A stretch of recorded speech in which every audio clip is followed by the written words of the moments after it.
Okay, I love all of this high-tech stuff, but also sometimes it's nice to unplug.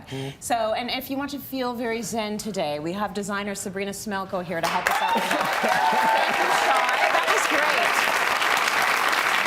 Here's what I need to tell them about you, Sabrina. So I have been stalking this girl on Instagram because she's been in Thailand, went to Thailand for how many weeks? 5 weeks. I'm sorry, everyone. It was an incredible journey, and I wasn't even there. I just watched through your IG, but you were there for yoga certification. Exactly. So now I'm a yoga teacher, certified. Yes. So I can teach you anything. Yes.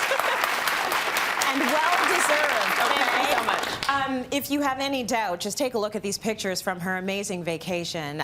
You'll see the area. What's it called? The yoga shala. The yoga shala. Yes, so we practice there for 9 hours a day, both Wow. physical practice, learning Sanskrit, philosophy, history, the whole nine. So it was quite intense, but I can't complain. I was in Thailand for 5 weeks. I know we'll never get that time ever again. And just everything. I mean, you'd show sort of bits and pieces of your morning routine on IG stories, and it just looked, the whole thing looked very peaceful. Yes. So, of course, now you're back home, and I'm it's back about home. trying to maintain a little bit of that. Exactly. So I think not just for me, but everybody thinks wellness and self-care is so much more important these days, and creating a dedicated space for that, I think that's paramount because we have so much new technology, our smartphones in our hand, our laptops in the other one, work follows us everywhere. And everyone has a little nook somewhere, whether it's in your office or maybe that creepy corner in the basement. Right. Why not like dedicate it to creating like a little wellness zone for yourself? I think it's a fabulous idea, and you can do anything here. You can be by yourself, Absolutely. you can meditate, you can do some poses for yoga. But what have you got to sort of put it together? So I think the most important thing about creating a dedicated wellness or yoga space is being able to kind of just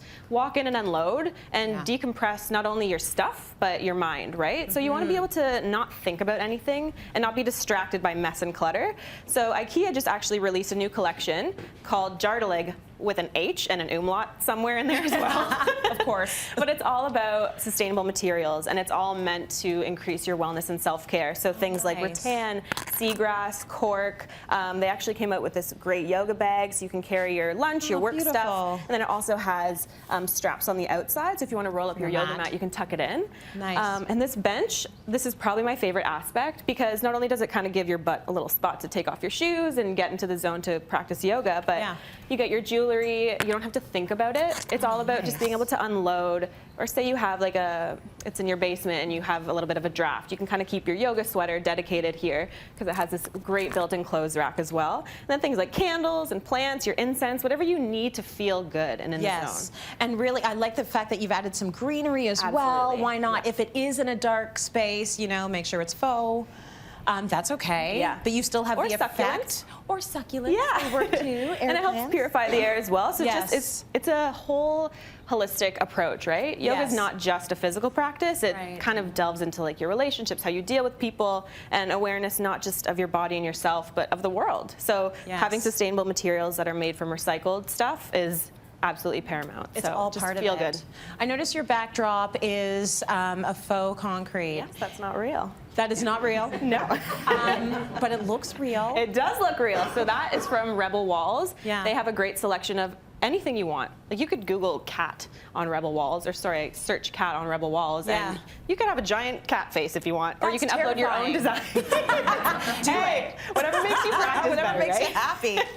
So what I like about it though is it's also sort of reminiscent of your trip, because there was you did see a lot of that in Thailand, didn't you? Yes, and it's for a reason too. It's not just that it looks cool, but it's functional because they deal with like the hot sun, and rather than fighting the elements, they just use concrete, ceramic tile to keep everything cool, because they're just they think about everything, right? It's about creating zen, not just in your body, but in your atmosphere, how you eat, how you live. So concrete, clay tile, all of that to keep you cool. Before we get you to give us a little demo, really, if we are out there wanting to make that step into living a more mindful life, what would you say is one of the first things you can do? Because people are stressed. Yes. They're stressed, and they're not necessarily making the time to do things like this in self-care. Yep. What do you think is the most important thing about just etching away some time for that? I think it starts with yourself. It's from within, right? So any spare moments, I think we're so guilty of thinking we need a whole hour or 2 hour block, but even if you could just spend 10 minutes on your mat, no pressure. If you can't do certain moves, or if you look on Instagram, it's a great wealth of inspiration these days, but you can also kind of get discouraged from it because there's some great people out there doing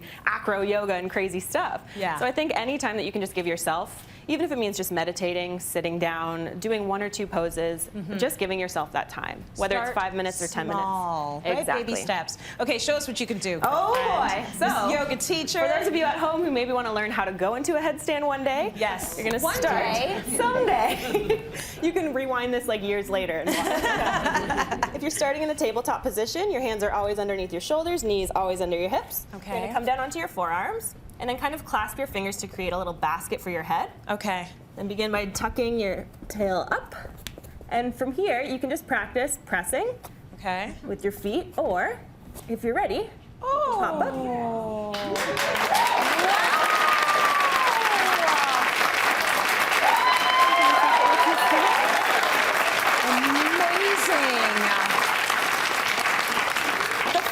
She did that while talking as well. Look at they're like in the audience. Oh my You can do it too. gosh, that is just incredible. You know,